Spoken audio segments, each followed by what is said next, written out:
Hi viewers, welcome to our channel. ప్రస్తుతం మనతో పాటు దాము బాలాజీ గారు సీనియర్ జర్నలిస్ట్ ఉన్నారు. వారితో ఒకసారి మాట్లాడదాం. సార్ నమస్కారం. నమస్తే. సార్, తిరుపతి లడ్డు వివాదం పైన సుప్రీంకోర్టు చేసిన కామెంట్స్ ఏదేమైనా కానీ టీడీపీని అండ్ జనసేనని కాస్త డిఫెన్స్లో పడేసినట్టుగా కనిపిస్తూ ఉంది. ఇప్పుడు పవన్ కళ్యాణ్ గారి మీద కూడా ఒత్తిడి వచ్చేస్తుంది. ఆయన ముందుగానే ప్రాయశ్చిత దీక్ష కూడా తీసుకున్నారు. సో రేపు మాపు దాన్ని విరమణ కూడా చేసుకోబోతున్నారు. ఈ నేపథ్యంలో పవన్ కళ్యాణ్ గారు కూడా రాజీనామా చేయాలి, ఇటువంటి కామెంట్స్ సుప్రీంకోర్టు దగ్గర నుంచి వచ్చింది, మొత్తం హిందువుల మనోభావాలు దెబ్బతీశారని చెప్పేసి విమర్శ అయితే వినిపిస్తున్నాయి సార్. మరి పదవి విరమణ చేసే ఛాన్సెస్ ఏమైనా కనిపిస్తున్నాయా సార్? లడ్డూ రాజకీయం అనేది ఏ స్థాయిలో ఒక బాంబులాగా పేలింది. అది ఫస్ట్ టైము వైసీపీకి డిఫెన్స్ లైన్ నెట్టగలిగింది. జగన్ డిఫెన్స్లో పడ్డాడు.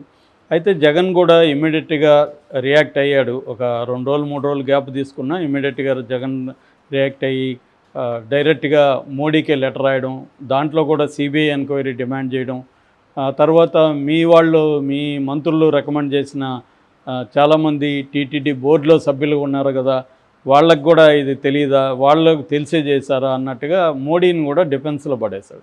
అందుకనే మోడీ కానీ అమిత్ షా కానీ ఎవరు కూడా ఇప్పటివరకు అఫ్సియల్గా స్టేట్మెంట్ ఇలా. నిజానికి ఇది దాదాపు 140 కోట్ల మంది హిందువుల మనోభావాల్ని హత్య చేసే వ్యవహారం ఇది.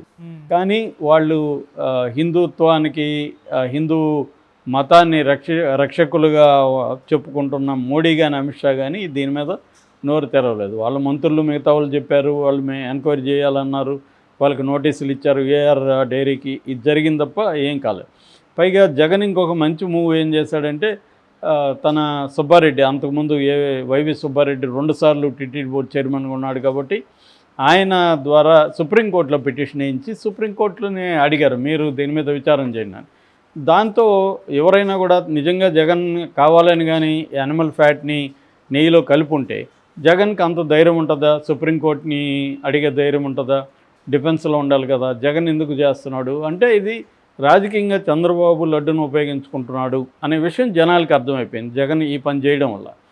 సో దాన్ని ఇంకా చంద్రబాబు దాన్ని తను డిఫెండ్ చేసుకోలేకపోయాడు. దాంతో మేజర్ ప్రాబ్లం ఏంటి, ఇది జూలై 6వ తేదీ 12వ తేదీ తీసిన 2 ట్యాంకర్స్ నుంచి తీసిన 4 శాంపుల్స్ని ఎన్డీడీబీకి సంబంధించిన కాఫ్ అనే ల్యాబ్కు పంపించారు. వాళ్ళు 16th ఇచ్చారు. 2 నెలల తర్వాత సెప్టెంబర్ 18న ఒక రాజకీయ సమావేశంలో చంద్రబాబు చాలా క్యాజువల్గా దీన్ని అనౌన్స్ చేశారు.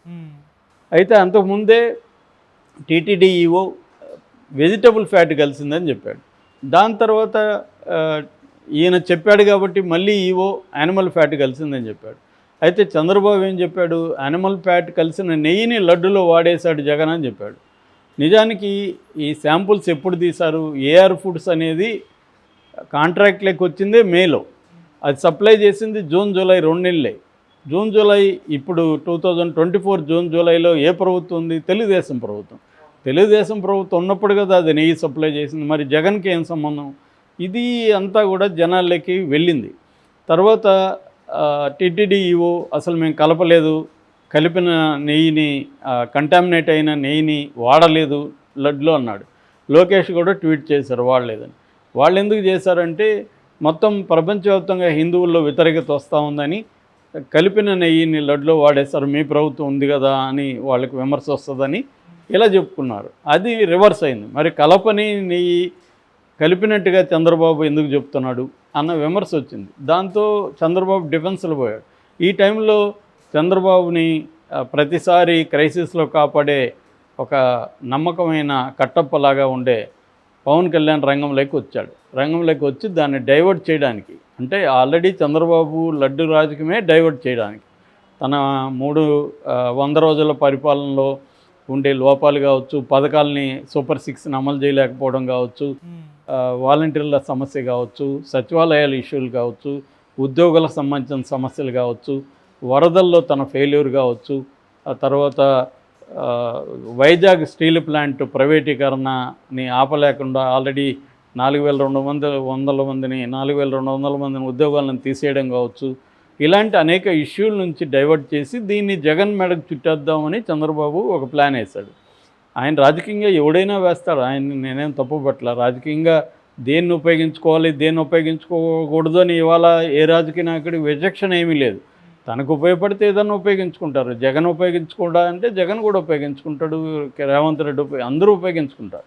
నేను చాలాసార్లు అందుకే చెప్తుంటాను, ఏ రాజకీయ నాయకు ఒక నాయకుడు ఇంకో నాయుడికి ఎసెన్స్లు ఏమి తేడా లేదు. వాళ్ళ పని పద్ధతుల్లో వాళ్ళ సామర్థ్యాల్లో తేడా ఉంటుంది తప్ప ఐడియాలజీ అందరితో ఒకటే. వాళ్ళ ఇండియాలో ఉండే లెఫ్టా రైటా సెంటరా అందరూ ఒకటే. ఇవాళ అది పైకి ఎన్నైనా చెప్తారు కానీ ఆచరణలో అందరూ ఒకటే. అలాగే చంద్రబాబు చేశాడు. చంద్రబాబుకి అది హెల్ప్ అయింది టెంపరీగా.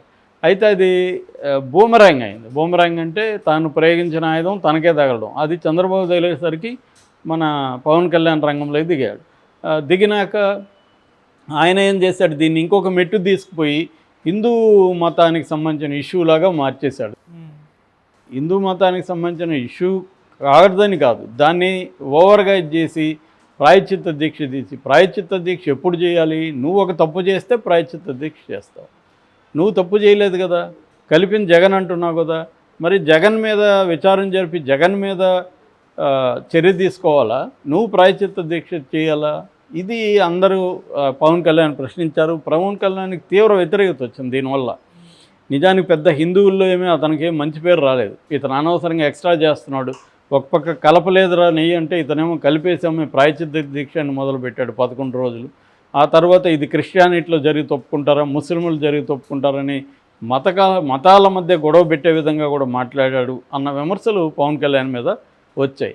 దాంతో ఇప్పుడు సుప్రీంకోర్టు ఏమడిగింది, మేజర్ ప్రశ్న. నేను ఆల్రెడీ 2 వీడియోల్లో చెప్పాను కాబట్టి రిపిటేషన్ అవుతుంది. బట్ మేజర్గా ఏమైంది, సుప్రీంకోర్టు అడిగిన ప్రశ్నలు ఏంటి? కల్తీ నెయ్యి వాడలేదు, వాడనప్పుడు కల్తీ నెయ్యి వాడినట్టుగా ఎలా చెప్తారు?